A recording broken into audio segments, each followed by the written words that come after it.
This week's winner in the AgriGold Hybrids Feeding Farmers is Jan Layman of Layman Farms. We're just southwest of Kenton. And Jan, a quick update. It's raining outside as we do the interview, and that's unfortunate because you got some more work to do. Yeah, we could have stood to miss this rain. We've got about a half of our beans to go yet, so we need another 3 or 4 working days.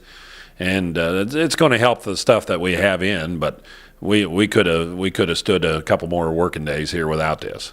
Now, patience is a virtue with this kind of weather. You some days drove out to field to decide not yet. Yeah, we did that earlier this morning. We got about a ½ inch here yesterday, and we just got 3 or 4 rounds to finish a variety and finish a farm, and we could have changed, and it just wasn't. We made a pass at it, and it just wasn't even to where you could turn your head and do it.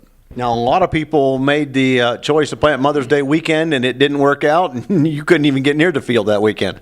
Oh, we did work Mother's Day weekend. We got rained out Mother's Day itself, and but we ended up doing some replanting in there. That's kind of a tough period. There seems to be one of those every year.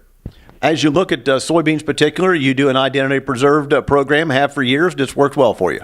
Yes, we raise all non-GMO beans for a local processor and also some seed beans for another company. So we've got our weed control figured out, and we get along well with it.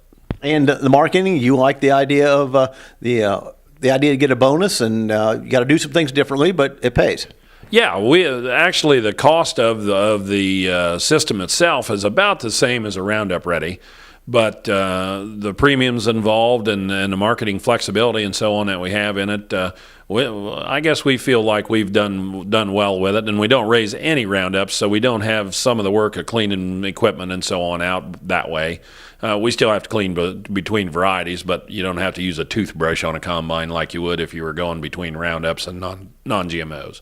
Now, when it gets ready to dry out a little bit more, how many days do you think it'll take to dry, and what would take you to get wrapped up? Well, it depends on how much rain we get here today. That big system that was coming across there kind of dissipated, so it's not looking quite as severe as it did earlier this morning. But, it'll take 2 or 3 days to get dried up at least, and we've got to have about at least 3 good working days, probably 4. At this stage of the game, any consideration of any change in maturities, or are you pretty set to go as long as it's not a long delay? No, we would plant the maturities we're going to plant as long as we would plant beans, and I don't know where you draw that line. Certainly we're going to get them here in the next few days, but we've planted beans clear up to the 25th of June before. And a good thing we've got time for that. Jan Layman, my guest. He's this week's winner in AgriGold Hybrids Feeding Farmers program. You can still get entered online at ohioagnet.com.